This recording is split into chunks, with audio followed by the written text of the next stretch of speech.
Announcement ay hindi na orange daw po ang tawag na raw po ay Charmaine. Okay, pakitingnan mo, tanongin mga katabi mo, nakakain ka ba ng Charmaine?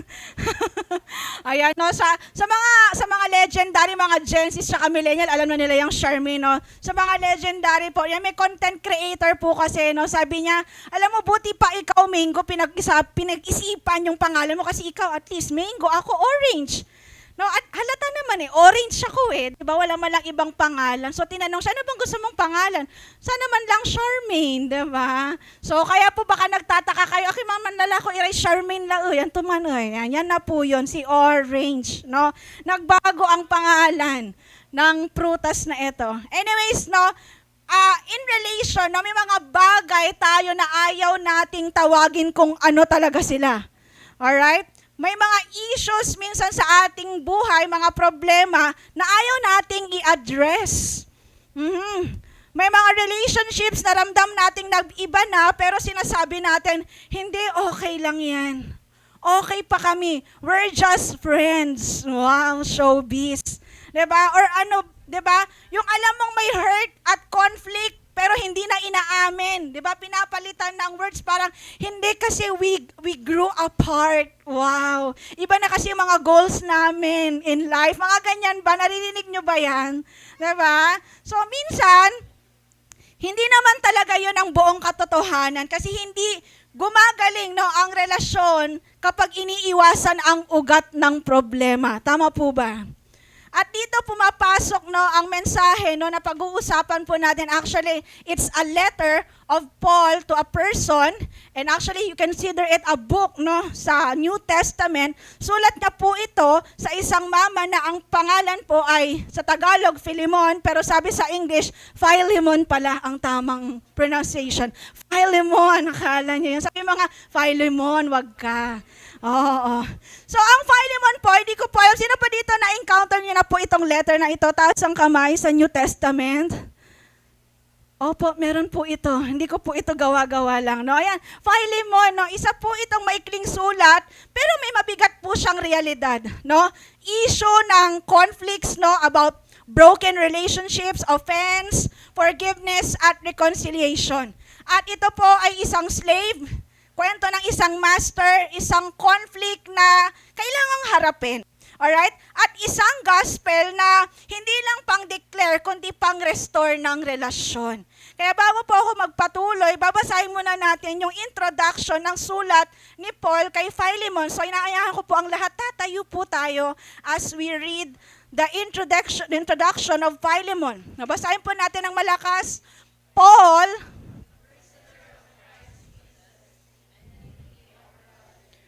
to Philemon, our dear friend and fellow worker, also to Apphia, our sister, and Archippus, our fellow soldier, and to the church that meets in your home.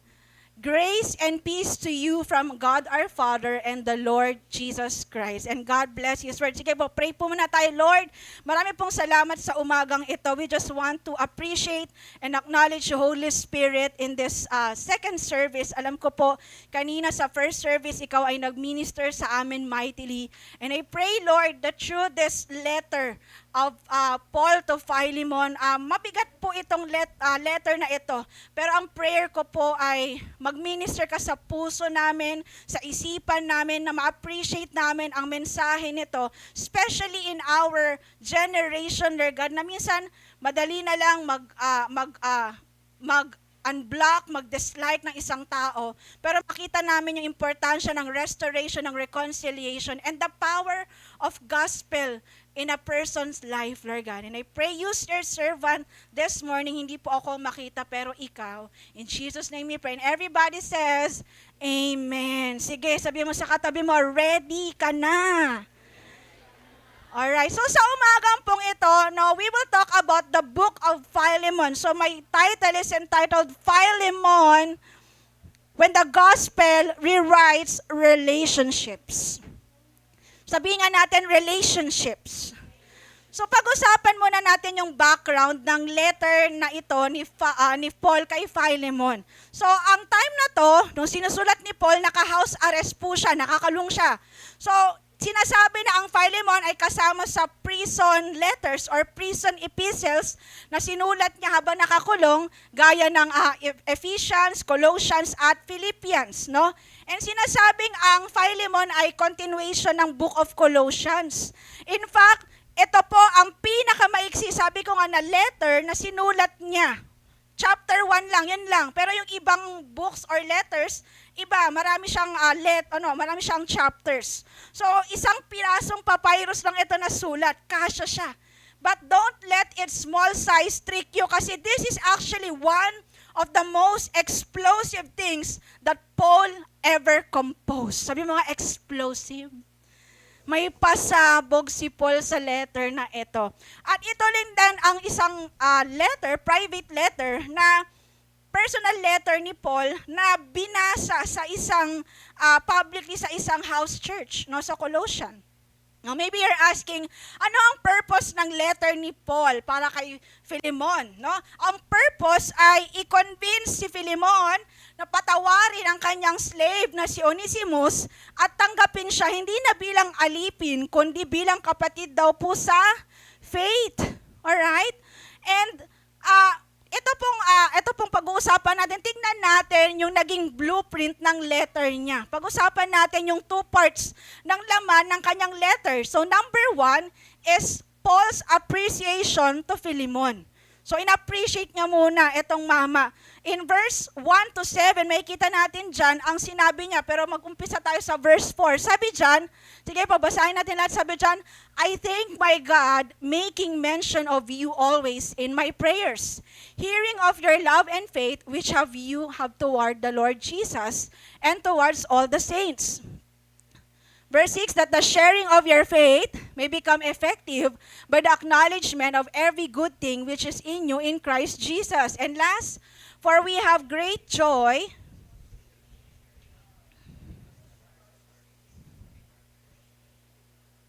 Ayan, sabi mo sa katabi mo, brother. Pero kung babae siya, sister. No? So, the first part of the letter shows how Paul is appreciating Philemon. Pero maybe you're asking, paano po ba na born again or paano ba naging Christian si Philemon? So si Philemon po ay isa po siyang mayamang Roman citizen na taga Colossae. Tignan mo yung katabi mo, mayaman. Amen. Siya ba yun? Okay. So most likely, si Philemon po, nakilala si Paul during the 3rd missionary journey niya sa Ephesus, as we can see in Acts 19, kung saan naging follower siya ni Jesus.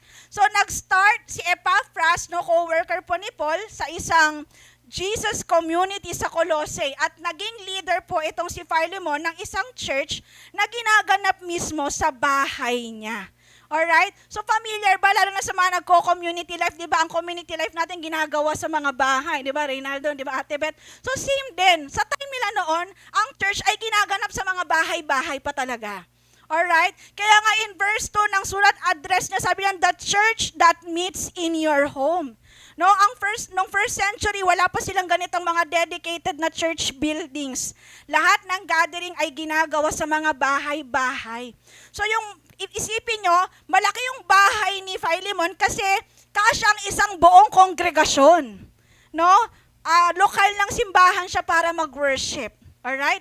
So based dun sa text, ano kaya yung mga good characteristics ni Philemon that make him commendable? Ayon kay Paul. So letter A, sabi niya doon, he is commended for his love and sharing of faith. Sabi sa verse 4 to 6, sabi niya doon, I thank my God, making mention of you always in my prayers, hearing of your love and faith which you have towards the Lord Jesus and toward all the saints. And next verse, may susunod pa ba dyan? Wala na, no? Amen pala. Verse 6, that the sharing of your faith may become effective by the acknowledgement of every good thing which is in you in Christ Jesus. So, palaging naaalala daw ni Paul, si Philemon, dahil sa balita tungkol daw sa kanyang love and faith. Sabi nga natin, love and faith. So, nakita niya, hindi niya lang love si Jesus, pero nakita niya, love din niya ang all saints. Ibig sabihin, love niya ang kapwa niya Christians. Hindi lang vertical ang faith ni Philemon kay Lord, pero horizontal din kasi ramdam ng ibang tao yung pagmamahal niya. And take note po, Paul used the word in verse 6, sharing of faith. Sabi natin, sharing of faith. Now, the word sharing, no, in other translations, actually fellowship, no, galing po siya sa isang Koine Greek, which means koinonia. No, ang koinonia, ibig sabihin po niyan, fellowship, joint participation, communion, or partnership. Alright? So baka iniisip nyo, parang simpleng samahan lang ba yan? No, magkakasama. Pero ibig sabihin po kasi nito ay active sharing of faith. No, buhay sa buhay. So when Paul talks about koinonia, hindi lang po ito yung ginagawa lang natin, attend lang tayo ng church, ito na yun, fellowship na yun. Hindi po. But it is much more deeper. Pag sinabing koinonia, pagiging involved, connected, may ambag sa buhay ng isa't isa. Hindi lang ito yung parang nag-aya ka lang magkape, 'di ba? Casual socializing, usap-usap, life update, ganyan, 'di ba? Pero ito, malalim siya, may purpose, Christ-centered, may mutual sharing, may spiritual involvement. Nagpe-pray for one another, nag-e-encourage, nagko-correct in love. No, parang familiar ito. Bakit? Kasi familiar siya kasi ganito rin ang ginagawa sa alin? Discipleship. Tama ba? Amen? At mabigat ang role ng koinonia sa appeal ni Paul kay Philemon mamaya sa letter na ito. Alright? Letter B, ano pa ang commended sa kanya? Letter B, he is a refresher of hearts. Grabe naman yan, refresher. Sabi nga in verse 7, for we have great joy and consolation in your love because the hearts of the saints have been refreshed by you, brother. Alright? At ang salitang refresh in Greek ay anapao, and it is a military term na nangangahulugang to give rest to a weary army. Yung magbigay ng kapahingaan sa isang pagod na sundalo, no, sa Tagalog. So, parang pinapakita na kapag may mga Christians daw po na pagod, stress, persecuted sa buhay, pag uma-attend daw sila sa church, no, sa house church nila Philemon, nakakaramdam daw sila ng pahinga. Nakakaramdam daw sila ng rest. Grabe, no? Kaya nga sinasabi na grabe itong si Philemon, refresher to ng simbahan. Kaya naman napakabigat po ng tension sa sulat na ito. Bakit? Kasi paano itatrato ng isang mapagmahal at nagpapatuloy na Philemon, isang leader, ang isang takas na alipin niya na si Onesimus? Paano niya kaya mamahalin ng isang taong nagkasala sa kanya, may atraso sa kanya? Kayo ba naranasan niyo na pong manakawan? Di ba? Parang ikaw na naman to rin. Ang hirap manakawan, tama po ba? Di ba? Matindi, masakit, no? Pero paano kaya ito? Kaya nga pupunta tayo sa second part, no, ng appeal ni Paul kay Onesimus, yung second part ng letter, which is Paul's appeal for Onesimus. Alamin natin, ano ba yung pinapakiusap niya kay Philemon? Basahin po natin in verse 8. No? Sabi yan, therefore, although in Christ, parang 5 lang po ata nagbabasa. The basis of love. Next po, sabi dyan, it is none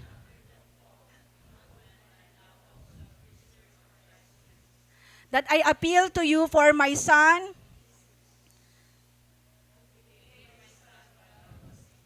Formerly, he was useless to you, but now he has become useful. Alright. So alam niyo po, sa culture kasi ng mga Romans, no, ang lipunan po nila nung time na yon, uso kasi ang slavery. No, may power, may status. So kung mas mataas ang katayuan mo din nung time na yon, pag may title ka, may may authority ka mag-utos no? Pero dito, makikita natin si Paul, isang apostle, spiritual father ni Philemon, parang mentor niya to si Paul Meron siyang absolute right na utusan si Philemon kasi leader niya si Paul So kung titignan mo actually yung pattern ng mga sulat ni Paul, like for example sa Romans, Galatians at Ephesians, ang lagi niyang intro sa sarili niya, Paul, an apostle of Christ. Yan ang lagi niya ina-address, I am an apostle of Christ Jesus. Ganyan niya ini-intro yung sarili niya sa mga letters niya. Pero dito sa Philemon, very odd kasi present niya ang sarili niya, hindi na apostle eh. Sabi niya doon, Paul, a prisoner of Christ Jesus. Pinapresent niya yung sarili niya, alam mo, Philemon, isa akong prisoner dahil kay Lord. I am appealing to you bilang isang preso. Alright? So medyo mautak si Paul sa pag-present niya. No, hindi niya sinasabing badge of honor, no, para kaawaan lang siya, pero sinasabi niya, Philemon, nangyari to sa akin dahil kay Christ. Isipin mo yung dynamics pag binabasa mo, ikaw si Philemon, nakatira ka sa mansyon, maganda. Tapos, komportable yung buhay mo, mababasa mo, yung leader mo, nakakulong, nakakadena, tapos nakikiusap sa'yo. Ikaw ba hindi mahabag yung damdamin mo? Mahabag ka, di ba? So, medyo strategic din si Paul dito no? So, ang tanong, ano ba kasi yung ginawa ni Onesimus? Curious kayo. Alright? Alam nyo, at some point, no, may nagkaroon ng serious conflict itong mag-amo. So sinasabi, nagkamali si Onesimus kay Philemon dahil possible, hindi man specific sinabi kung anong ginawa niya, pero possible nagnakaw siya, possible nandaya siya dun sa amo niya. Hindi man klaro yung details, pero malinaw na may ginawa siyang mali. Alright? And ang malala, tumakas siya. No, kayo ba, sabi ko nga kanina, yung manakawan ka lang masakit na, pero yung tinakasan ka, hindi mo na nahuli, mas masakit yun eh. Diba? Alright, may kausap. So eventually, etong si Onesimus, siguro nakokonsensya na, pumunta kay Paul sa preso, no, binisita niya. And maybe he was asking for guidance. Paul, anong gagawin ko? May atraso ko sa dati kong amo eh. Pero alam nyo, ang maganda doon, Onesimus encountered Christ Jesus. Alright? Hindi man sinabi doon paano yung conversion niya, pero kita mo nagbago si Onesimus eh. Kasi sabi dyan in Philemon 1 verse 11, kasi naging assistant siya ni Paul sa prison, sabi dyan, formerly, he was useless to you, but now he has become useful both to you and, okay lang po kayo, and to me. So actually, Paul used a play of words. Kasi alam niyo po ba na ang name ng Onesimus, ang ibig sabihin niyan ay useful or profitable? So pag binasa mo yan, parang ang sinasabi, formerly, si Onesimus useless siya sa'yo, pero ngayon, alam mo ba, Philemon, naging useful na siya sa akin at sa'yo. So minsan talaga, no, kapag ang isang tao, pag wala siya sa Lord, iba yung identity niya nagiging mali. Pero kita mo, useful na ulit si Onesimus kasi nasa Lord na siya, na bago yung identity niya. So from runaway slave na may kasalanan, siya ay naging transformed believer at trusted co-worker ni Paul sa ministry. So sinasabi ni Paul, habang nasa prison siya, alam mo, faithful siya nagsuserve. Kaya honestly, sabi ni Paul, gusto ko na sana siya dito na lang kasama ko eh. Pero alam mo, Onesimus, alam mo, Philemon, alam ko may unfinished business kayo eh. Alam ko may conflict kayo eh. At ayaw ni Paul na i-ignore yun. Hindi pwede na gano'n na lang silang mag-amo. Gusto niya magkaayos sila, gusto niya magkaroon sila ng reconciliation. Amen? Okay lang po kayo? Kaya heto si Paul, pinapakiusapan niya si Philemon, natanggapin mo ulit si Onesimus. Tanungin ko kayo, pag kayo si Philemon, tatanggapin niyo ba siya? Walang sumasagot. Depende. And through this letter, we will see how did the gospel rewrite relationships. Ano ang naging work ng gospel para, alam mo yun, magkaayos itong taong to? Let's see. Number 1, according to Philemon, how did the gospel rewrite a relationship? Basahin mo na number 1, the basis of, kasi nakiusap siya, Philemon 1 verse 8 to 9, sabihin, I prefer to appeal to you in the basis of Love. Sabihin natin, love. So makikita natin si Paul, binaba niya yung authority niya from an apostle to a prisoner of Christ, and he was appealing to him in the basis of love. In the basis of love, ang ginamit dyan, agape. At hindi ba't familiar itong nangyaring ito? Dahil ganito din naman tayo dinala ng Diyos sa gospel. May karapatan ang Lord na parusahan tayo dahil sa kasalanan natin, pero sa krus, pinili niya tayong abutin sa pamamagitan ng pag-ibig through Jesus. Pero alam niyo po ngayon ang mundo, o kahit minsan Christian na tayo, pero ang taas ng pride natin. Hirap tayo mismo ang mag-reach out kasi feeling natin that person owe us a sorry. Bakit naman ako magsusorry? Bakit ako mag-forgive? Siya yung unang may atraso Siya ang nauna, dapat siya ang lumapit. May kausap po ba? Minsan hirap na tayong mag-release ng words na I am sorry or I forgive you. Pero tatanungin ko kayo, ano ba ang forgiveness? Dapat ba yung tao na may atraso sa'yo, lumapit sa'yo, lumuhod, ikis pa yung paa mo at sabihin sorry? Ganun ba ang forgiveness? Hindi ba't ang totoong forgiveness ay you are releasing yourself from the prison of anger, of offense? Bakit? Kasi pinatawad ka rin naman ni Jesus Amen? May kausap po ba? Amen? Sa time natin ngayon, isang button na lang po ang judgment natin sa isang tao. Paano? Isang unfriend? Isang dislike? Isang block? Isang unfollow? Sa panahon natin ngayon, ang dali-dali na lang mag-cancel ng isang tao. Amen? And we use our power to cancel. Hindi mo ako kinausap kanina, block ka. Mga pinautang, cancel ka. Diba? Ganyan tayo cancel culture. Alam nyo, kung magpapatawad ka, hindi dahil sa napilitan ka, kundi dahil kusa mong isinusuko ang iyong right to get even para manaig ang pag-ibig ni Kristo. Kasi parang minsan ang gusto natin, hindi, gusto ko makabawi ako. Dapat quits lang kami. Hindi. Nakakalungkot, minsan Christians na tayo, pero ang dami nating hindi kasundo. May kausap. Bakit? Baka Christians na tayo, pero ang dami pa rin nating kagalit. Amen? Aminin natin, ang bansa po natin, marami ng galit. Amen?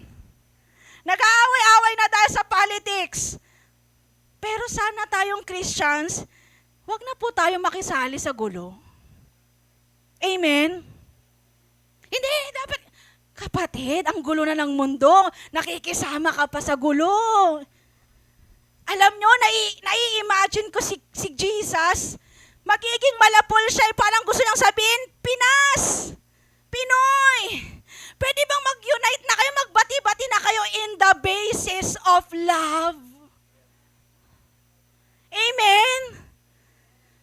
Manggigigil si Christ pag nakita tayo, ano ba itong mga anak ko nag-aaway-away? Amen? May kausap po ba ako? Alam niyo po ang problema sa atin ngayon, we know the gospel, we proclaim Jesus is Lord, pero hindi kita sa atin. Bakit? Hindi tayo marunong magpatawad. Hindi tayo marunong magpakumbaba. Diba? We say, Jesus is Lord. Grabe si Lord. You know what?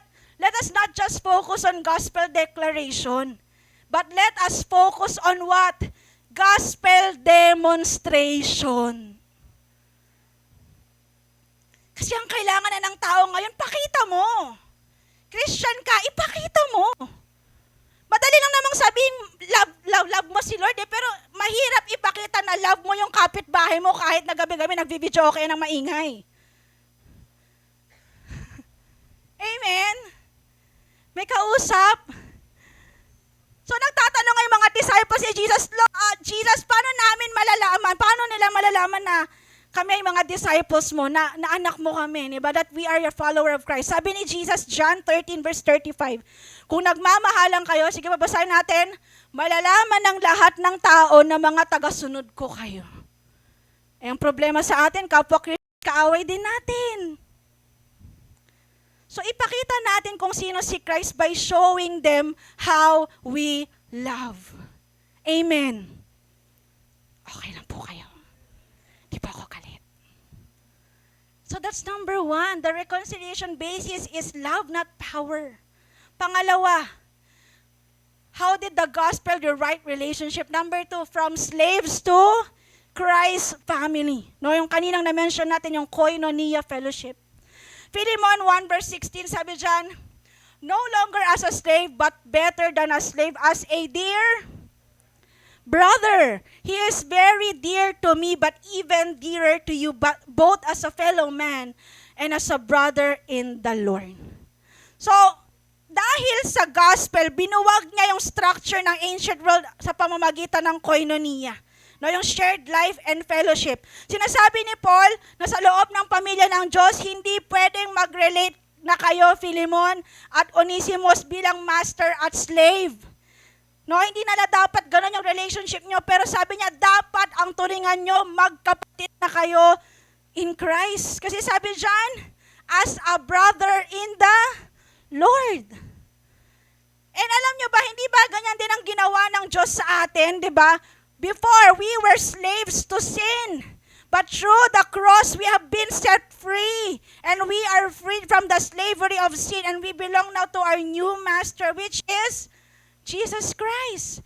And now, we became slaves to Christ.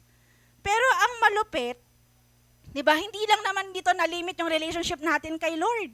Anong sinabi niya? He had made us His own sons and daughters.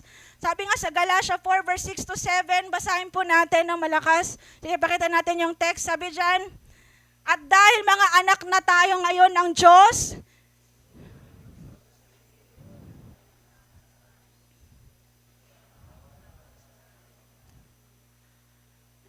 ngayon, hindi na tayo mga alipin, kundi mga anak. At kung mga anak tayo ng Diyos, tagapagmana rin tayo ng mga pangako niya.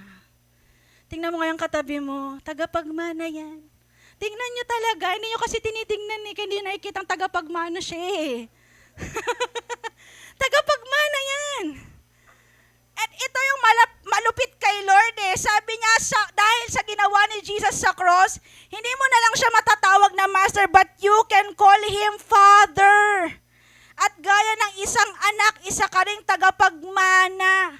So imagine, ito yung level ng relationship na gusto ni Paul kay Onesimus at Philemon. Hindi na slaves pero brothers, koinonia fellowship.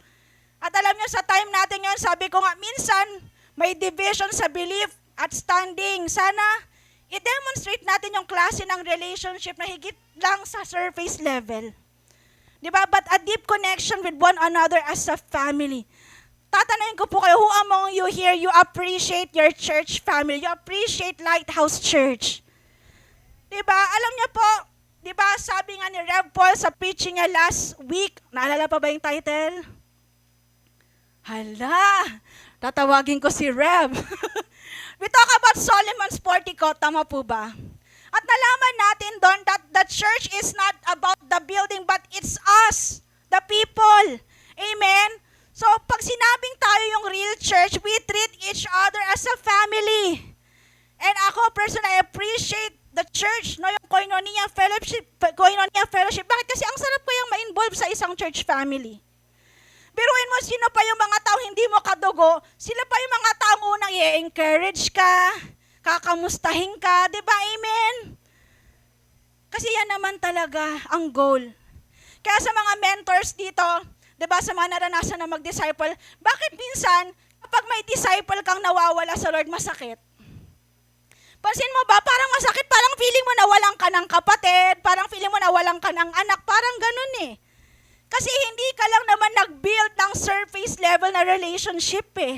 Hindi ka lang naman nag-build ng friendship, ang binild mo koinonia. Kaya masakit kapag may nawawala kasi pamilya ang nabuo, hindi lang samahan. Amen? So koinonia is not a surface connection. It is life shared. Soul to soul in Christ. Koinonia is costly because love is deep and relationship are real. So from strangers to family, that's what the gospel does. Minsan nga mapapansin mo yung sarili mo, basta nag-open ka pa nga sa ka-life group mo kaysa sa kapatid mo eh. Tama ba? Mas alam niya nga yung sikreto mo kaysa sa kapatid mo. Bakit? Kasi koinonia, family eh. Amen? So that's what the gospel does. And last, number 2, how does the gospel, rewrites relationship in the book of Philemon? Number 3, basahin po natin, the divine substitution, putting it on the account. In Philemon 1 verse 18 to 19 sa Tagalog, sabi niyan, kung siya man ay nagkasala, sige, basahin po natin, o nagkautang, ako mismo si Pablo ang sumulat nito. Ako ang magbabayad. Maganda to, basahin niyo.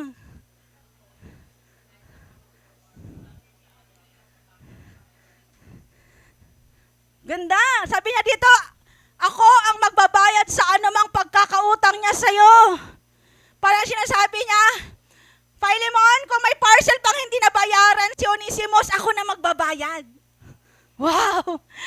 Gusto ko yan. Gusto ko yan, ate. Gusto ko yan. Diba? Sa sobrang bigat po ng request na to sa ilalim ng Roman law, may full legal right actually si Philemon na parusahan yung dati niyang slave. Alright? And in fact, kung babayaran man ni Onesimus yung utang niya, kulang pa ang buong buhay niyang magtrabaho siya. Parang Raisa lang yan. Mas mahal pa yan sa buhay mo. Diba? Nakabasag daw siya. Diba? Kulang pa daw ang buong buhay niya o ang lakas niya para bayaran ang amo niya. Kaya heto si Paul, sumingit siya para pumirma sa bill gamit ang sarili niyang kamay. Parang sinasabi, Philemon, i-charge mo na sa account ko, ako nang magbabayad. So sa pag-ako ni Paul ng utang, tinatanggal niya ang legal barrier para maging pantay sila. At ang ginawa ni Paul ay in connection sa Colossians 3 verse 11, sabi dyan, here there is no Gentile or Jew, circumcised or uncircumcised, barbarian, Scythian, slaves or free, but Christ is all and is in all. So dahil nabayaran ang utang, the ground is level before the cross. Pantay-pantay na sila. Pareho silang nakaharap sa Diyos na walang bit-bit na titulo, kundi parehong makasalanan na sinalba ng grasya. Amen. Lahat naman tayo, aminin natin, may Onesimus moment tayo di ba? Yung mga panahon na, alam niya, nagkamali tayo, sumira ng tiwala at may utang na hindi naman natin kayang bayaran. At ang gospel ay nagpapaalala sa atin ng identity sa paanan ng krus, walang mas mataas. Lahat tayo equally in need of grace. Tignan mo yung katabi mo, in need of grace din yan.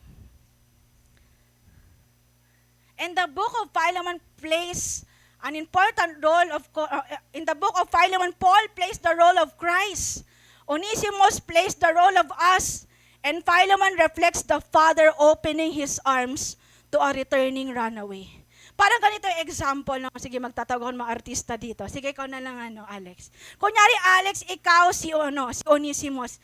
Halika na rin, Reynaldo. Diba? At Reynaldo, kunyari, ikaw si Philemon, ang mayaman na amo. Wow! So isipin mo, ako si Paul, sabi ko kay Philemon, lahat na ng utang ni Onesimus, i-charge mo na sa akin. Bayad na yung utang niya. Ay, ayos ba yan? Diba? Charge mo na sa akin.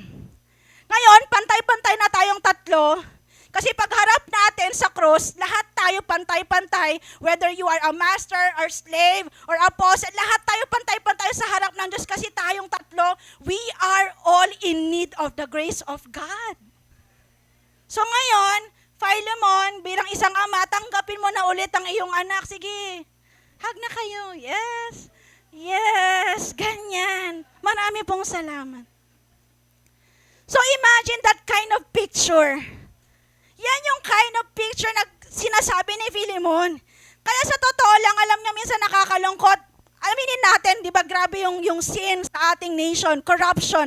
Pero sa totoo lang, minsan galing nating mag-pinpoint, pero aminin natin yung mga taong yun, kailangan din nila ng grace ni Lord. Aminin natin sa mata ng gospel, they are also in need of grace. Ikaw nga, kailangan mo din ng grace ni Lord eh. Amen? Walang pwedeng magyabang sa kabanalan. Lahat tayo umaasa sa awa ng Diyos. Amen? And through the gospel, hindi na tayo define ng kasalanan natin. Binayaran na tayo ni Kristo. At sa paanan ng krus, pantay-pantay tayo. Amen? Lahat nangangailangan ng grasya araw-araw. Sino dito itataas mo kamay, sabi mo, kailangan mo ng grace ni Lord araw-araw? Come on, raise your hand. All of us, we need God's grace. Amen? Yung sa likod, di nyo sure. Hindi ko lang, mga nasa me dyan. Amen? Okay lang po ba? Recall natin what is the book of Philemon. Let's recall the blueprint. Number 1, Paul's appreciation to Philemon. Number 2, Paul's appeal for Onesimus. And how can we see the gospel in the book of Philemon? Sige, babasahin natin. Number 1, the basis of reconciliation is love, not power. And number 2, and number 3, putting it on the account. Amen. And that's the book of Philemon. Alam niyo po, kung hindi niyo po alam, sa lahat ng sulat ni Paul, ang Philemon lang, yung hindi niya explicitly, hindi niya talaga minention sa letter niya, kung ano yung about sa life, death, and resurrection ni Christ. Pag binasa mo yung lahat ng letters niya, the rest, makikita mo doon, he shared about the gospel, the life, the burial, the death, no, and resurrection of Christ. Pero dito sa Philemon, oddly, hindi niya minention, no? At sabi ko nga, ito ang pinaka-maikli na sulat ni Paul. So, ano ibig sabihin nito para sa atin? Parang sinasabi ni Paul, Philemon, kahit di ko na isulat yung about sa gospel, alam mo na yun eh. At tayo rin bilang mga Kristiyano, aminin natin, kabisado na natin yan. Gospel. For so many weeks, minimension po yan, no? Pinipreach po yan kada Sunday sa amin. Tama po ba? Gospel. We know about it. Kaya nakapikit ka, marirecite mo yan eh. Alam mo yung story ni Jesus eh. Amen? Alam natin ang buhay niya, kamatayan niya, ang muling pagkabuhay niya. Pero ito ang tanong. Nabubuhay ba natin ang gospel na alam natin? Amen? Kasi minsan, feeling na tayong expert pagdating sa gospel eh.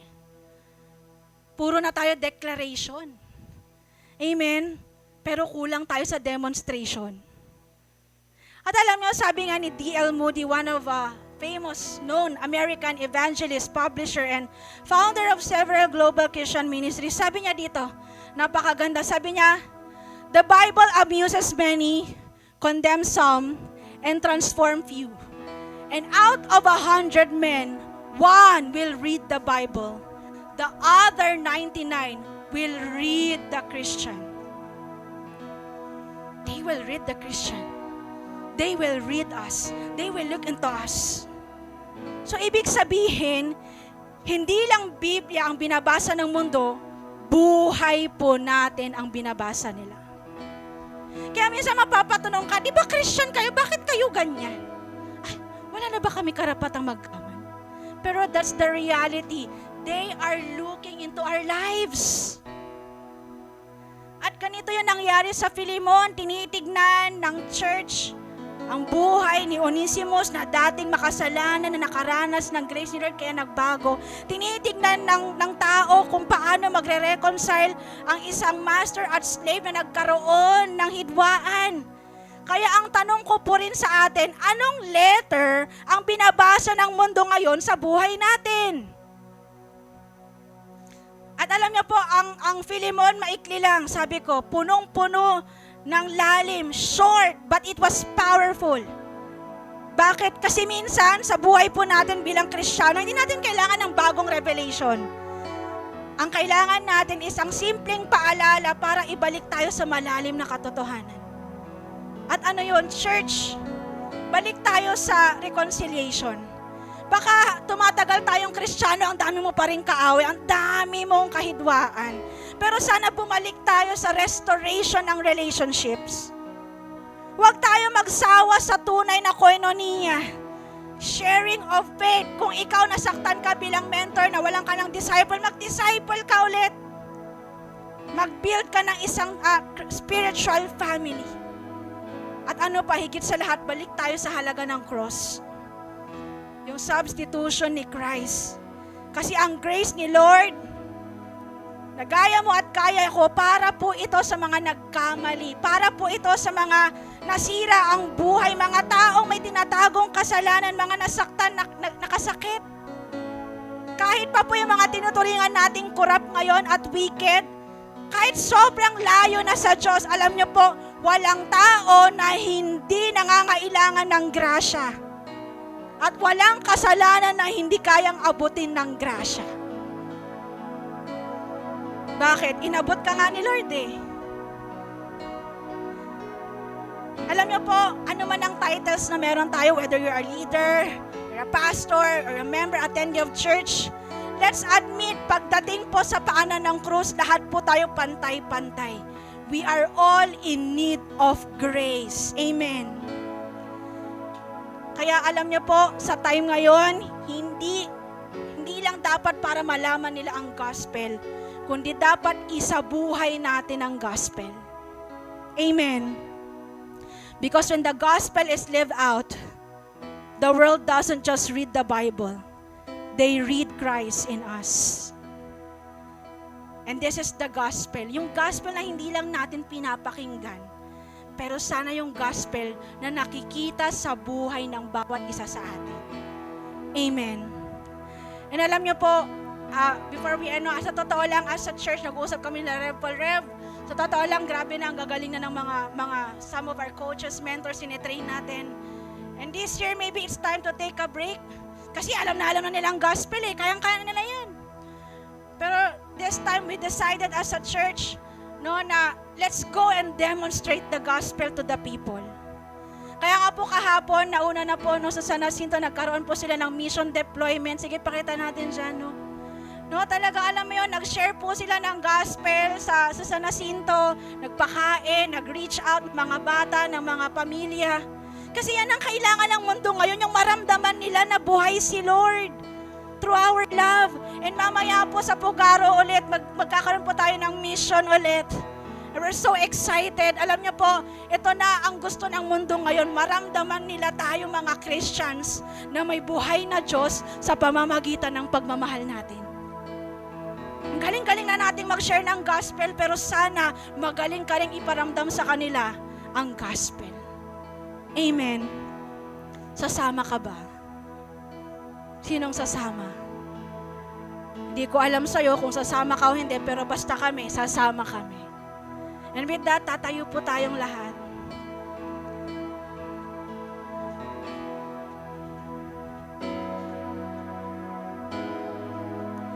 Sa oras na to, I want you to have that personal prayer that, Lord, alam ko ang dami kong flaws, Lord eh. Sa totoo lang, minsan nahihiya ako na sabihin, ikaw ba, reflection ka ba talaga ng love ni God? Grabe nga yung pagkakasala mo eh. Dami mo mga shortcomings eh. But you know what, again, sa mata ng Diyos, tayo ay kailangan ng grasya ng Panginoon. And I hope that your personal prayer is that today, Lord, I hope na sana po yung gospel ay makita sa buhay ko. Sana po maramdaman ng tao yung pagmamahal mo sa bahay namin, sa pamilya namin, sa church, sa community, sa school. Sana makita si Jesus sa iyo. And as we sing this song, let be Jesus the center of your life. Once again.